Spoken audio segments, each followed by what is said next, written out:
নমস্কার বন্ধুরা, ঝর্ণা cooking with village ফুডে সকলকে স্বাগত জানাই।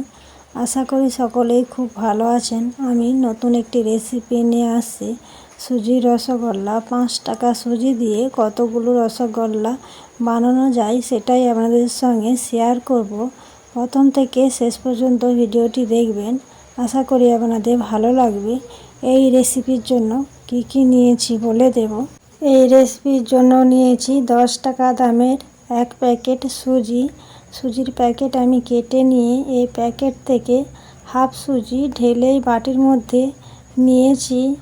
দেখুন বন্ধুরা, হাফ কিন্তু হবে। আর নিয়েছি 10 টাকা দামের গুঁড়ো দুধের প্যাকেট, আর এখানে নিয়েছি 250 গ্রাম চিনি। এরপর উনুন ধরিয়ে আমি উনুনের উপরে কড়া বসিয়ে দিয়েছি। কড়া গরম করে নেব। কড়ার মধ্যে দেব জল। যেই বাটির আমি চিনি নিয়েছি সেই বাটি আমি এক বাটির থেকে একটু বেশি জল দিলাম। এরপর দেব লবণ আর 2 চামচের মতো ঘি, আর এখানে দিলাম 3 চামচ, একই চামচে 3 চামচ চিনি দিয়ে ভালো করে জলটাকে আমি নাড়িয়ে নিলাম। খুব ভালো মতো জল গরম হয়ে গেছে। এরপর আমি অল্প অল্প করে সুজি ঢেলে দেব এই গরম জলের মধ্যে, আর খুন্তি নিয়ে নাড়াচাড়া করে নেব যাতে সুজি না দলা পাকিয়ে যায়। সব সুজি কিন্তু আমি দিয়ে দিয়েছি। এরপর ভালো করে খুন্তি নিয়ে নাড়াচাড়া করে নেব, আর যতক্ষণ না সুন্দর একটা ডোয়ের আকার নিচ্ছে ততক্ষণ আমি খুন্তি নিয়েই কিন্তু নাড়াচাড়া করে নেব। এখন বন্ধুরা, সুন্দর একটা ডোয়ের আকার নিয়েছে। এরপর কিন্তু আমি এই পাত্রের মধ্যে তুলে নেব। সবটাই আমি এই পাত্রের মধ্যে তুলে নিয়েছি। এরপর খুন্তি নিয়ে আমি এই পাত্রের মধ্যে একটু চাড়িয়ে নেব যাতে অল্প সময়ের মধ্যে ঠান্ডা হয়ে যায়। হালকা ঠান্ডা হয়েছে। এরপর এর মধ্যে দেব 1 চিমটে খাবার সোডা, আর দিলাম 1 প্যাকেট গুঁড়ো দুধ। আর এই ডোটা কিন্তু খুব ঠান্ডা করে নিলে চলবে না, হালকা গরম অবস্থায় মাখিয়ে নিতে হবে। আর দিলাম 1 চামচ গাওয়া ঘি। এরপর হাত দিয়ে খুব ভালো করে আমি এই সুজির সঙ্গে গুঁড়ো দুধ আর ঘি ভালো করে মাখিয়ে নেব। হাতে জড়িয়ে আসলো অল্প অল্প ঘি নিয়ে খুব সুন্দর করে একটা আমি ডো তৈরি করে নেব। দেখুন বন্ধুরা, হাত দিয়ে মাখাতে মাখাতে সুন্দর একটা ডোয়ের আকার নিয়েছে। এরপর আমি একটা এলাচ গুঁড়িয়ে দিলাম, আর নিলাম অল্প গাওয়া ঘি দিয়ে আমি খুব সুন্দর করে, দেখুন বন্ধুরা, খুব সুন্দর করে কিন্তু আমি একটা ডো তৈরি করে নিয়েছি। দেখুন হাত দিয়ে টিপলে বসে আছে।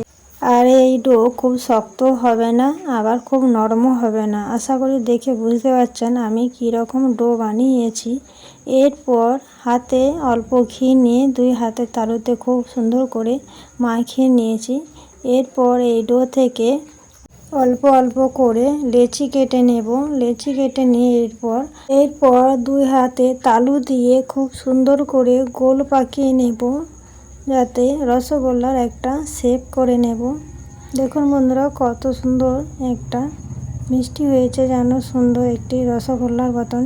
দেখুন কত সুন্দর রসগোল্লাটা, গায়ে কোনো ফাট নেই, কোনো কিছু নেই। একটা মিষ্টি আমার বানানো হয়ে গেছে। এরপর আবারও একটু ডো কেটে নিয়ে ওই 2 হাতে তালু দিয়ে খুব সুন্দর করে রসগোল্লার শেপ নিয়ে আসবো। দেখুন বন্ধুরা, আমি যেইভাবে বানাচ্ছি আপনারাও কিন্তু সেইভাবেই বানিয়ে নেবেন। দেখুন কত সুন্দর হয়েছে, একটু কোনো ফাট নেই, কিচ্ছু নেই, একদম সুন্দর রসগোল্লা। দেখুন বন্ধুরা, একইভাবে আমি সব রসগোল্লাগুলোই তৈরি করে নিয়েছি। আর 5 টাকা সুজি দিয়ে দেখুন বন্ধুরা কতগুলো রসগোল্লা হয়েছে।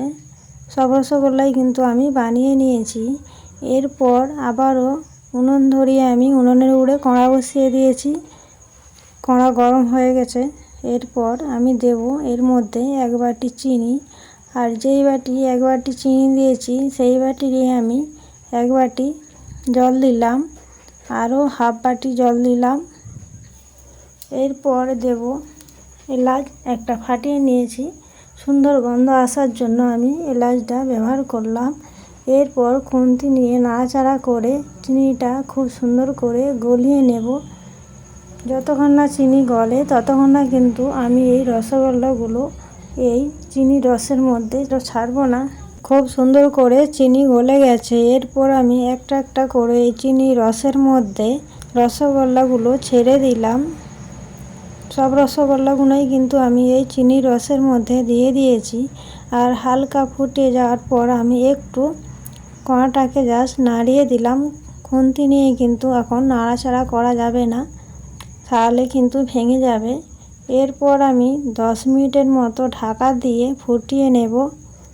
ফোটানোর ফলে রসগোল্লাগুলো রস টেনে নিয়ে খুব সুন্দর বড় বড় রসগোল্লা হয়ে যাবে। দেখুন বন্ধুরা, 10 মিনিট আমি ঢাকা দিয়েছিলাম।